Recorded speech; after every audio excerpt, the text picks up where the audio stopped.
You ever want to know why your AR trigger is long and gritty? This is the reason for it. What you're looking at is the actual machining marks on a brand new, never used trigger.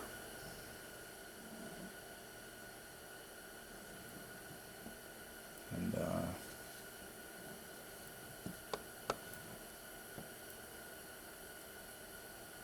only way to smooth that out is to polish that trigger or buy an expensive two-stage trigger.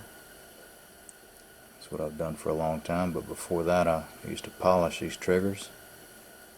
You can do it with an India stone. It's important not to remove a lot of material, but that is definitely the reason why triggers are long and gritty.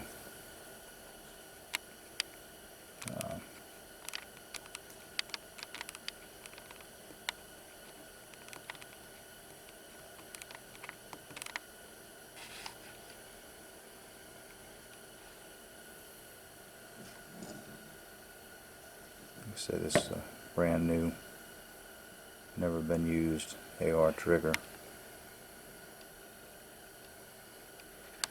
It's clear to see the machining marks on it.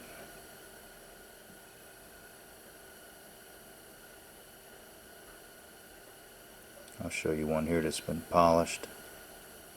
There's lots of videos out there on how to do this. Some of them are good, some of them are bad. I always recommend, if you can afford it, to buy you a good Geisley trigger or Timney, any other kind of drop-in trigger. Some of those, the geometry is actually changed to avoid this. But what I used to do is polish these triggers and put reduced power springs on it, and I'd get really good good results from them. So we'll move on and have another look here and see what we can do. Alright, what I have here is a very fine India stone, or just a wet stone. A very fine quality. In other words, you don't want anything that's very coarse. And, hit it with a little WD. And important thing is to keep it perfectly square. You don't want to change the geometry.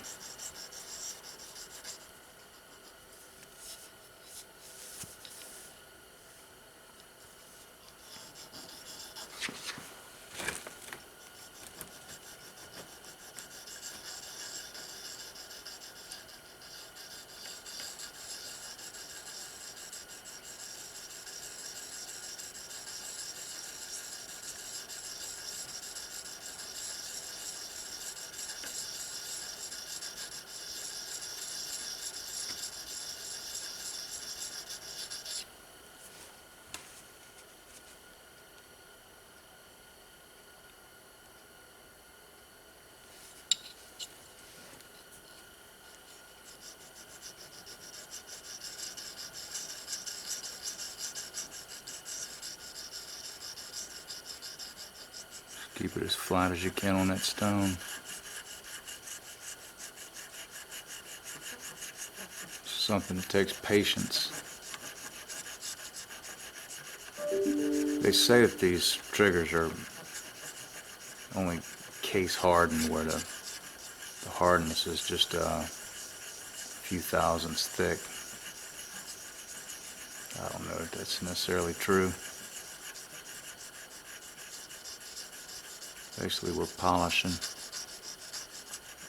that surface.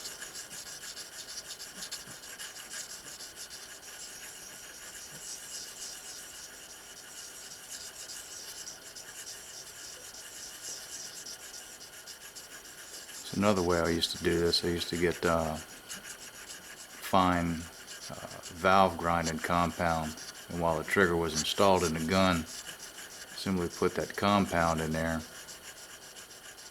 and work the trigger back and forth. 100 or so times, and that polishes exactly where the trigger and the hammer interface at. Because you don't necessarily need to polish this entire surface. It's only a small amount that makes contact. And I'll show you that in a little bit in a jig that has the trigger assembled outside of the AR-15.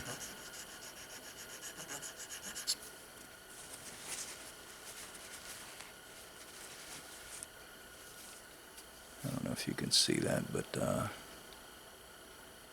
it's polishing up pretty good. It's taking the machining marks off. That's the key. So get those machining marks off, and we'll look at it again under some magnification. Also this side right here. Again, you got to be careful to be sure you keep it. You don't want to change the geometry of it. And I would never use a Dremel tool with a buffing wheel on this. You'll end up just rounding off the edges. You could probably get by with it, but if you want something that's going to last a long time. I learned this by watching an old guy at a gun show, had a booth set up, and man, in just a few minutes he could have your trigger just as smooth as could be. Charged $50 for that, I believe, but it was well worth it, being the first one that I had. But I'm the kind of guy that likes to learn to do this stuff myself.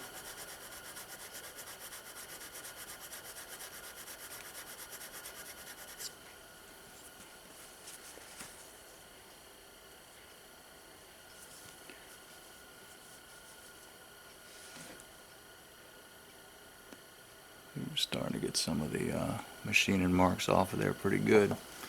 Again, we'll look at it under magnification here in just a few minutes.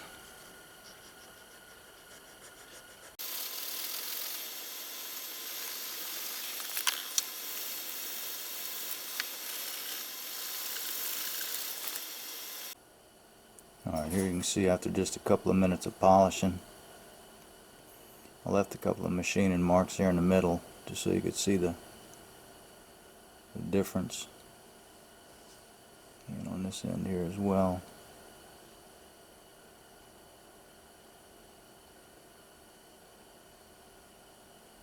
And you'll see how that works when I put it in the jig to show you how the sear engages with the hammer. There's not much polishing you can do on a hammer. Very hard to get inside of that little area there. You might be able to do a little bit just to see if you can get rid of any machining marks, but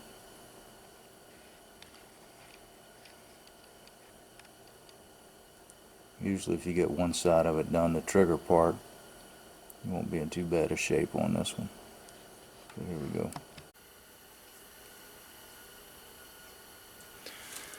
Alright, if you did have to work on the hammer part, if you had an India stone that had an edge on it, a beveled edge like this, you could do some work with it. Again, the important thing is to keep it square, keep it in that groove. Try not to round it off. This one actually did have quite a few machine marks in it. Like I said, these mil-spec triggers come out of there pretty rough. But give it a little bit of time with them. You can smooth them out and make them very nice.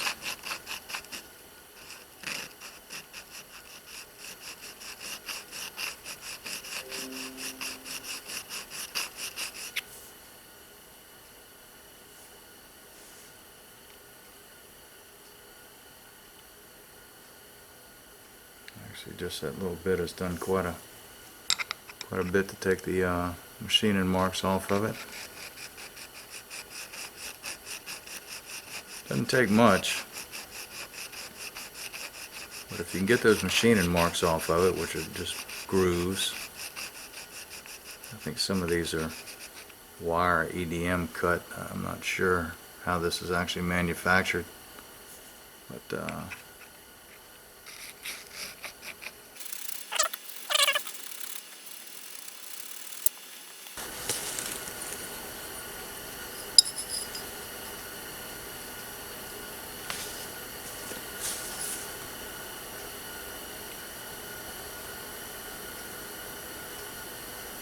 it's not too bad. Alright, we'll take it over there and have a look. Alright, here's the trigger after polishing. So there's a few of those lines still in the middle, but overall it's very, very smooth.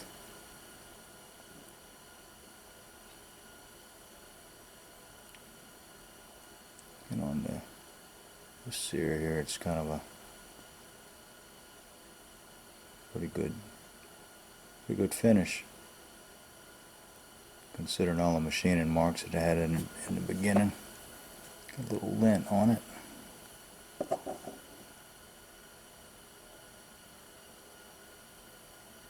But at any rate,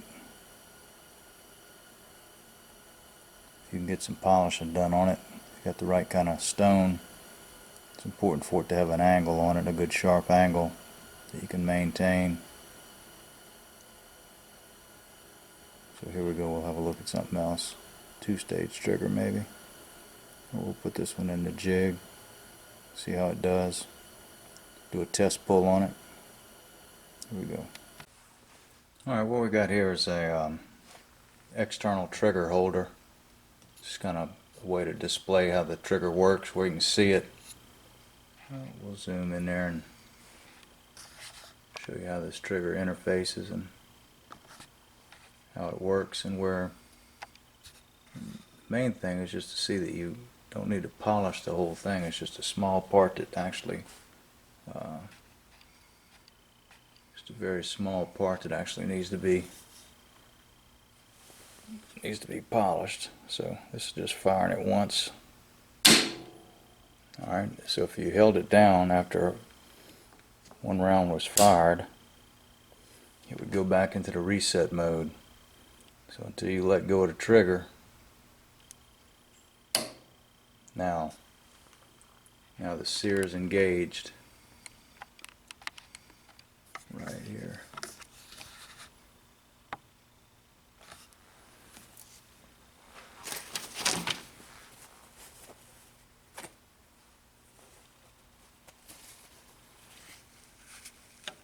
Right here's your engagement points right there. So when you are polishing a trigger, you don't necessarily need to do the whole thing and the whole length of the top of that. It's just a very small part. It makes a big difference.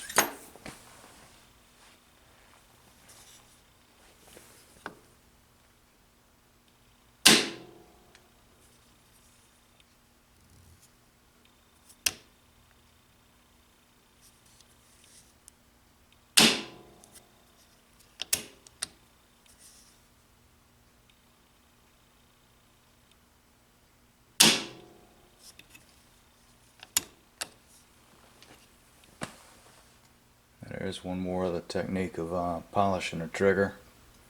I'm not really very fond of it, but you can take some valve grounding compound, put right in these, right at this point where they rub together, and just keep triggering it a couple hundred times, and it will definitely polish only where it needs to be polished, right where these 2 points make contact. And it will polish both parts at the same time. Again, this is another brand new trigger that hadn't been polished at all. If you look close, there are quite a few machining marks on it. Can't really zoom in too close with this camera, but you can almost see them.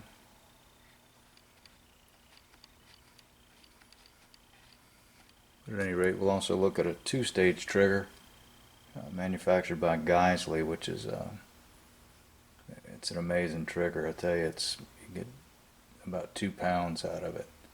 And of course, the easier trigger pull you have, the more accuracy you're going to have in the weapon. If you got to sit there and squeeze 7 pounds of trigger, you're not going to be near as accurate as if you do a 2-pound pull. So, alright, here we go. We'll have a look at something else. Alright, so what I'm going to start off doing here is installing this new trigger here that it's never been polished or anything. I'm going to get it and install it, and we'll do just a test on it as far as the trigger pull and that sort of thing, and see what that feels like. So we'll take it out of the jig here.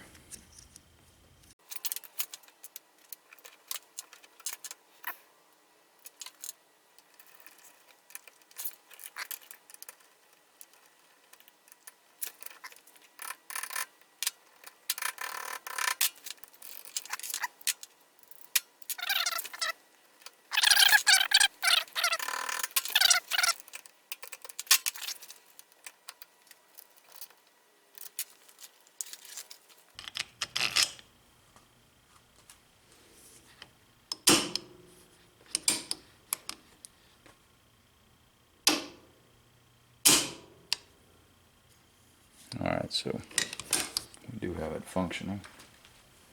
Let's do a pull test.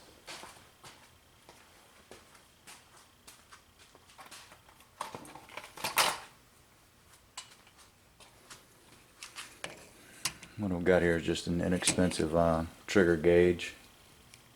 We'll give her a pull and see what we get out of this.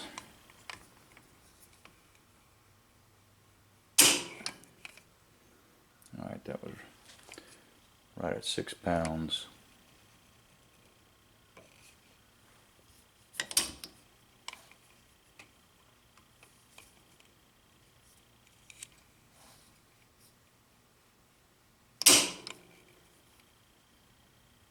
And about 5.5 pounds.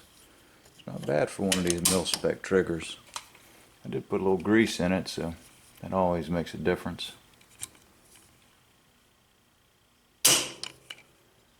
Again, 5.5 pounds. So looking at 5.5 pounds there. So let's swap this out, put the polished trigger, just to give you a feel. See how much take up it is.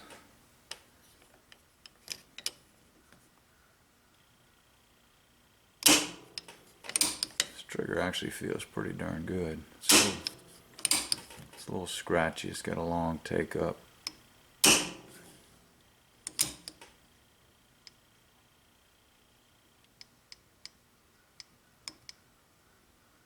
Got a good bit of slack in it that can be adjusted out. You can put a set screw. That's what I do on all of mine. You finish tapping this out. It's 4/28 threads. You finish tapping that out and you put just a little set screw in there and go all the way in, and you adjust the back of that trigger to take out any of this take up slack, where you get it where it's real close to that. It also makes it more effective as well. So, alright, let's swap this one out and put in the ones with the polished, with the reduced trigger springs on there, and we'll see how that works out. Coming back. Alright, I'm now going to install the trigger, polished trigger that we got. Actually, I need a spring for that. So.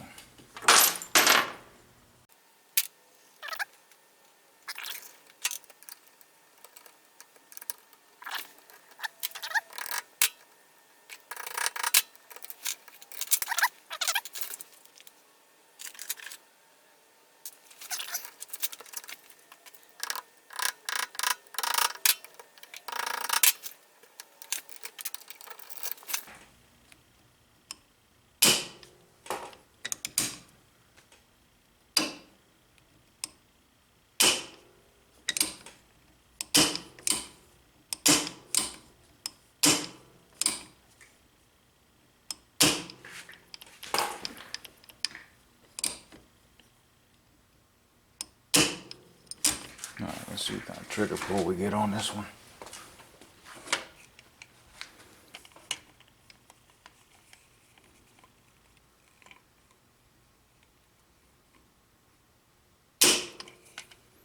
Oh, we got 4.5 pounds out of that one.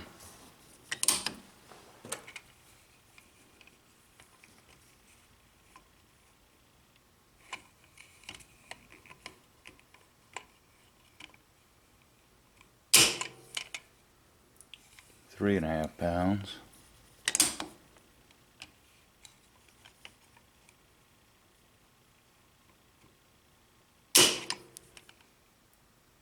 Four and a half pounds. Basically, it depends on where you grab the trigger at. So we're going to grab it right in the middle here so we get some consistency.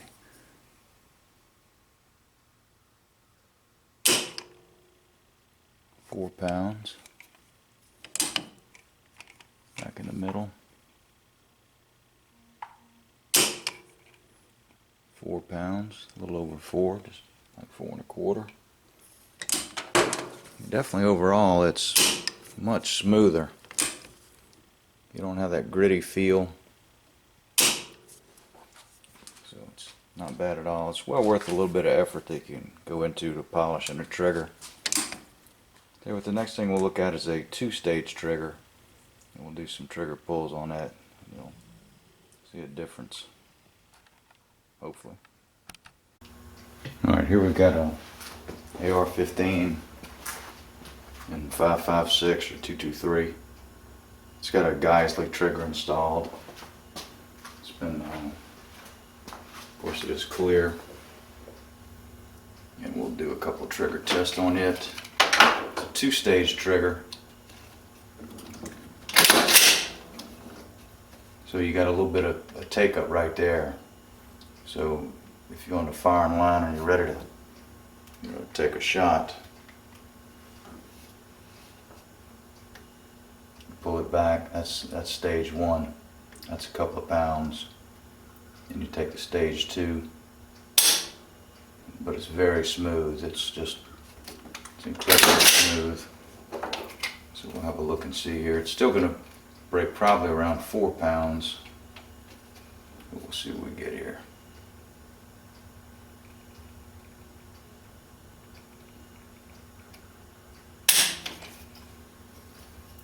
And that's what we get, 4.5 pounds.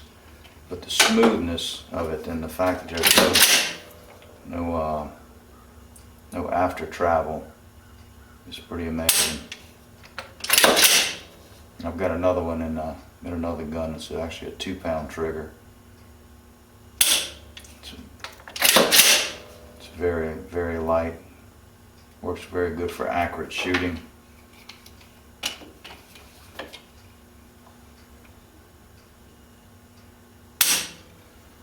I broke 4 pounds that time.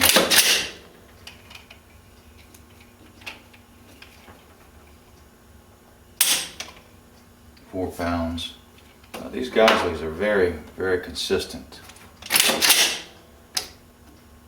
So that's about it on the trigger. AR trigger deal. I watched a video the other day and I just decided I was going to do one a little bit different to kind of explain why the triggers are long and gritty. But with a little bit of work you can fix it up and make them halfway decent. Or you can spend over $200 and get a Geisley drop-in trigger. Not necessarily a drop-in trigger, you still have to assemble it, but there's other cartridge triggers. I've not tried any of those. I've only tried the Geisley and the ones that I work on as well. So, alright, here we go.